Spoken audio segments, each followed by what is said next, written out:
या ठिकाणी आदरणीय सर्व श्री भास्कररावजी जाधव, आदित्यजी ठाकरे, सुनील प्रभू, अजयजी चौधरी, अनंत बाळा नेर, महेश सावंत, अरुण खान या विधानसभा सदस्यांनी 100 अन्वये अल्पकालीन चर्चेची सूचना पुढील प्रमाणे मांडण्यात आलेली होती।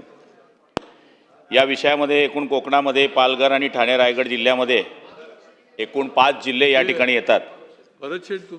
या 5 जिल्ह्यामध्ये जल जीवन मिशन अंतर्गत ग्रामीण भागासाठी ज्या योजना राबवल्या जातात ते जिल्हा परिषद व महाराष्ट्र जीवन प्राधिकरण या 2 एजन्सींकडून ह्या योजना अध्यक्ष महोदय राबवल्या जातात।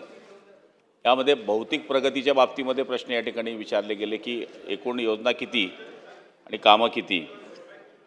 तर अध्यक्ष महोदय, एकूण जिल्हा परिषदच्या जर आपण योजना पाहिल्या तर एकूण 7060 एकूण योजना या 5 जिल्ह्यामध्ये आहे।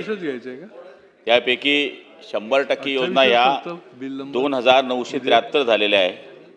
त्याच्यापैकी 1300 एकूण 5 जिल्हे भाऊ, पालघर, ठाणे, रायगड, रत्नागिरी आणि सिंधुदुर्ग, एकूण 7060 पूर्ण झालेल्या 2973 आणि हस्तांतरण केलेल्या 1364।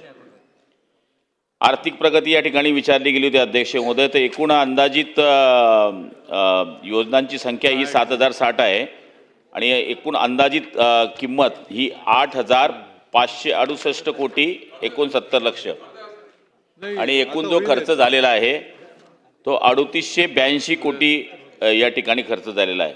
जल जीवन मिशनच्या अंतर्गत कोरोनाच्या काळामध्ये या योजना या ठिकाणी सुरू करण्यात आल्या होत्या, पण आता निधीच्या अभावी काही योजना निश्चितपणाने थांबलेल्या आहेत।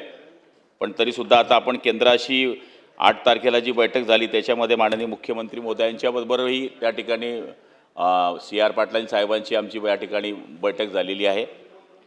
लवकरात लवकर पैसे मिळाले तर राहिलेल्या ज्या योजना आहेत त्या योजना पूर्ण करण्याचं उद्दिष्ट या ठिकाणी होणार आहे।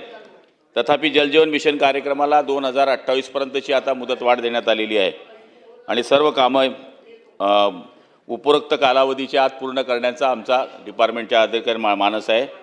माननीय सगळ्या सदस्यांनी या ठिकाणी या चर्चेमध्ये भाग घेतल्याबद्दल धन्यवाद।